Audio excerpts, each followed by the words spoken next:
Moleque, tu é doido, é? Ei, te abicora nesse vídeo que ele tá pai d'égua, hein? Vambora.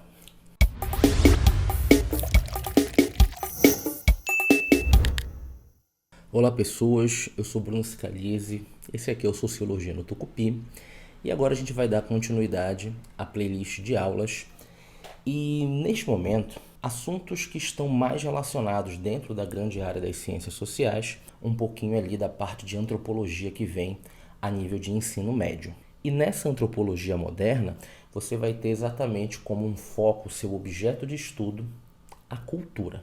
A cultura em si é uma palavra relativamente recente para o nosso cabedal, digamos assim, dentro da área de humanidades, mas a gente não pode negar que a cultura, a palavra, ou pelo menos uma concepção, por mais superficial que seja, sobre cultura, ela já entrou, basicamente, já é do senso comum. As pessoas já reproduzem, já falam, já têm alguma noção daquilo que seria cultura. E aí, pelo menos a nível de ensino médio, é muito importante tu teres algumas palavras que são fundamentais e que estão diretamente ligadas à cultura. Hábitos, costumes, história, memória, tradição, símbolos, identidade. São palavras que estão intimamente ligadas com um conceito mais geral sobre cultura.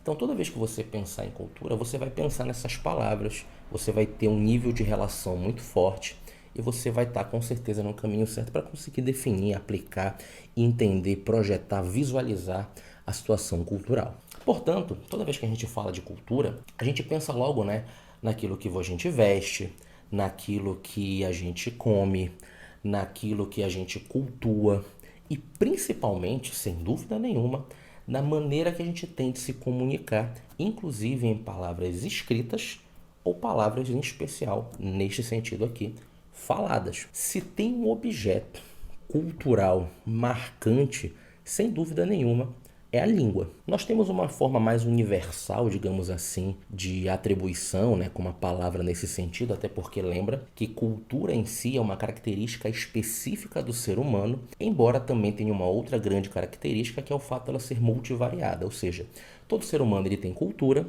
No entanto, a cultura em si é completamente diferente de um lugar para o outro. E é isso que forma a riqueza por conta da diversidade da cultura. É por isso que nós, por exemplo, enquanto brasileiros ou falantes da língua portuguesa, a gente consegue se entender e se comunicar. No entanto, cada área tem um setor específico e que forma exatamente um cabedal cultural bem comum, bem específico daquele lugar. Olha, por exemplo, o que está escrito aqui na minha camisa, Essa daqui é uma expressão que, se a gente fosse colocar no sentido mais formal da língua portuguesa, ela seria basicamente o quê? O parceiro do cavalo, e da maneira como a gente geralmente se expressa, a maior parte das pessoas falantes da língua portuguesa provavelmente iriam se ofender. Mas, para quem é em especial do Nordeste do Pará, sabe que essa palavrinha aqui, égua, ela é praticamente um idioma dentro do idioma para nós. Porque dependendo do teu sentimento, dependendo daquilo que tu queres falar, dependendo exatamente da entonação, dependendo da tua expressão facial, isso daqui pode significar muita coisa. Égua, égua, égua, égua.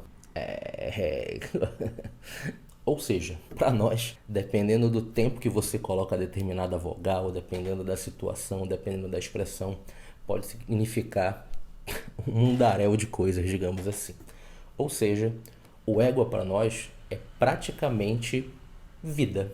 Portanto, toda vez que nós fazemos atribuições culturais nesse aspecto, com todas aquelas situações que eu havia te falado, inclusive a situação da própria fala, como eu acabei de citar, elas são sim características culturais. No entanto, além disso, que você já escuta desde o teu fundamental com certeza, eu me preocupo com algumas características da cultura que aí sim eu gosto de ressaltar bastante. E são 3 características que estão ligadas à definição de cultura e que eu gosto de ressaltar. A primeira delas tem a ver com uma, ainda assim, confusão que algumas pessoas fazem com a atribuição de cultura e entender que cultura é só aquilo que você gosta. Ou seja, a gente tem bem no senso comum mesmo a utilização da palavra cultura como se ela fosse de alguns elementos e algumas manifestações que são muito restritas a determinadas classes sociais e que o fato de serem restritas e te dar basicamente um certo status social, aquilo seria cultura ou aquilo seria ter cultura. Ou seja, ter cultura não é para qualquer um, é para quem tem determinado acúmulo de conhecimento em algumas áreas específicas. Não, cuidado, tá? A cultura, lembra o que eu havia te falado, ela é uma atribuição do ser humano, ela é uma atribuição de sociedades e ela está ligada basicamente à nossa capacidade de comunicação, à nossa capacidade de elaborar símbolos e todas aquelas outras características que eu havia comentado contigo. Então não confunde, não é porque você não gosta que não é cultura, não é porque não está em destaque que não é cultura. Cultura não é só aquilo que você gosta. Você pode até não concordar, mas não deixa de ser cultura, não deixa de ser hábitos, costumes, história, memória, tradição, símbolos, identidade e assim por diante. A segunda característica que eu gosto muito de citar, ela está muito ligada à palavra tradição. Você pensar em cultura e pensar em tradição, está correto. No entanto, o grande problema é as pessoas entenderem que pelo fato de ser cultural e pelo fato de ser tradicional, dá a impressão de que é parado no tempo. E aí é que está um grande problema. Não é porque é cultural que necessariamente é da mesma forma para sempre. Se existe uma característica da cultura, é que ela é extremamente dinâmica. A cultura ela muda o tempo todo, ela é sujeita a significados, a ressignificações, a aglutinação, a exclusão. E esse processo ele se torna intenso à medida que muitas vertentes culturais vão surgindo, se você tem um mínimo de controle acerca desse poder. A nossa sociedade urbana, em especial, absolutamente conectada com o mundo, inclusive como a gente está se vendo por aqui, ela tem uma capacidade de influenciar e de ser influenciada muito grande. E é exatamente por conta dessa troca intensa que a gente tem, claro, ressaltado algumas situações acerca de poder e assim por diante, nós temos um fluxo cultural e de mudança muito intenso. Então, imagina, por exemplo, a capacidade que a gente tem de se transformar em muitas situações e de absorver e de expurgar e de se reconectar nessa dinâmica que você tem em termos culturais. Portanto, mais uma vez, não é porque é cultural que é parado no tempo. Muda, e se tem uma característica que é gigantesca da cultura, é a sua capacidade de transformação. Quem decide a transformação dessa cultura? O povo. Portanto, vai mudar. Em algum momento você, por mais novo ou nova que seja, vai falar uma coisa que eu já comecei a falar. Você vai olhar para os mais novos e dizer o seguinte: no meu tempo é que era bom. No meu tempo é que prestava. E antes de eu entrar para a terceira e última característica, vamos lá. A dinâmica ela tem a ver com a nossa capacidade de conexão com outras culturas. Beleza, você conseguiu entender isso. Mas um grupo indígena isolado no meio da floresta amazônica, isolado, não tem contato com outras pessoas, a cultura deles muda? Resposta certa, sim, muda. Talvez não mude com a mesma dinâmica que a nossa cultura tem por conta das conexões, mas muda. Porque lembra, é uma característica fundamental, as situações se adaptam, novas visões de mundo são colocadas e por mais que não seja tão intensa quanto a nossa mudança, mas muda sim. Por fim, não menos importante, terceira característica que eu gosto de ressaltar, que é a profundidade que a cultura tem na nossa vida. Vamos lá, mais uma vez. O que você veste, o que você come, como você fala, o que você cultua, são características culturais e que você escuta para todo sempre.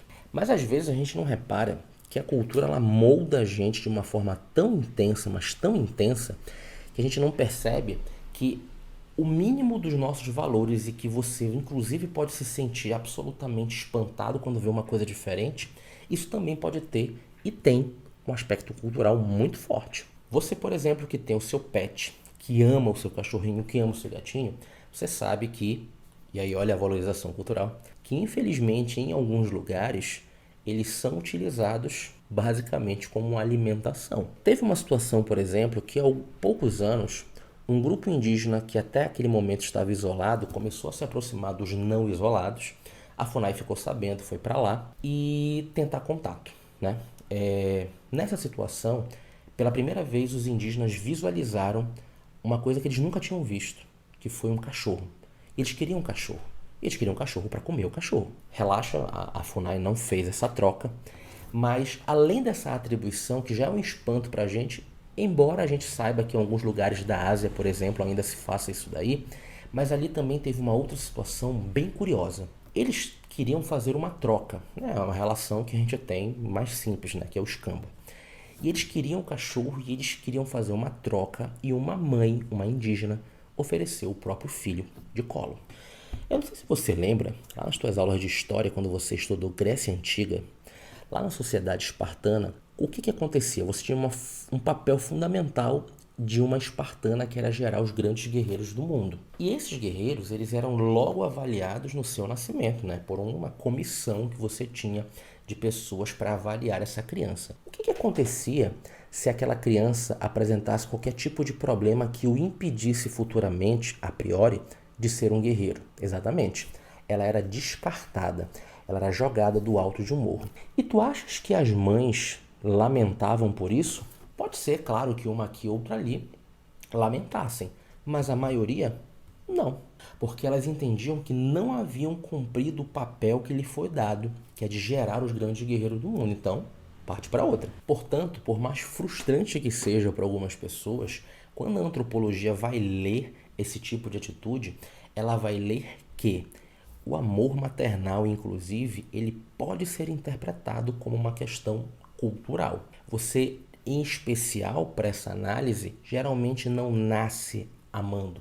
Você é empurrada, você é levada, você é transmitida, você é forçada, inclusive porque a cultura ela te força a amar um ser, como por exemplo o caso do seu filho ou da sua filha. Até porque se esse amor ele fosse absolutamente natural, então todas as mães necessariamente amariam seus filhos e suas filhas. E isso é verdade? Não.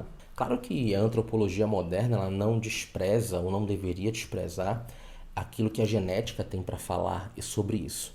No entanto, a genética não pode desprezar exatamente esses efeitos que você tem no sentido cultural, no sentido de que você absorve determinados valores por conta dessa questão. E quando você fala, por exemplo, de relacionamento, né, você que é acostumado basicamente num sentido bem monogâmico que a gente tem, né, de relações por conta inclusive de interpretações religiosas e assim por diante, já existiram e ainda existem algumas sociedades que a monogamia ela não, na verdade não funciona. Existem grupos indígenas, por exemplo, aqui no Pará, que eles entendem que a formação de um novo ser depende de todos do grupo. Então a indígena, quando ela quer ter um filho, ela acaba se deitando com muitos, se não quase todos os homens dali, porque eles entendem que cada um daqueles homens vai formar um pedacinho, né, daquele novo ser.